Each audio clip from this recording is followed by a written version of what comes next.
Terkait dengan konteks mempertahankan lahan pertanian yang kian menyusut di Bali, sangat penting dan relevan penundaan dan pencegahan pembangunan di lahan pertanian dan lahan produktif lainnya.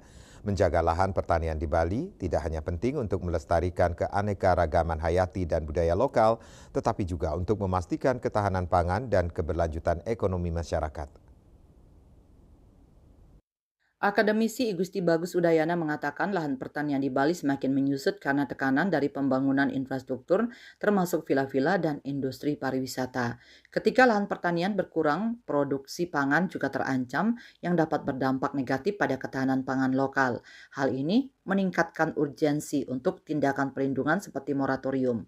Sektor pariwisata di Bali adalah pendorong ekonomi utama, tetapi adanya tekanan dari sektor ini seringkali menghambat upaya perlindungan lahan pertanian. Agar moratorium dapat terwujud, perlu ada keseimbangan antara pengembangan pariwisata dan pelestarian lingkungan. Keberhasilan moratorium sangat tergantung pada dukungan dari berbagai pihak. Pemerintah daerah dan pusat harus berkomitmen untuk mengimplementasikan moratorium dan menyusun kebijakan yang mendukung perlindungan lahan pertanian.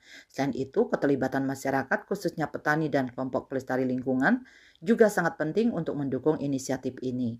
Meningkatkan kesadaran publik tentang pentingnya lahan pertanian dan dampak negatif dari penyusutan lahan terhadap ketahanan pangan dapat meningkatkan dukungan untuk moratorium.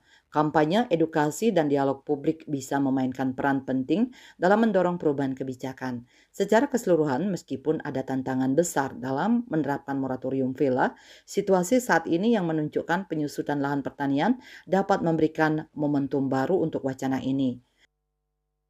Bali Post melaporkan.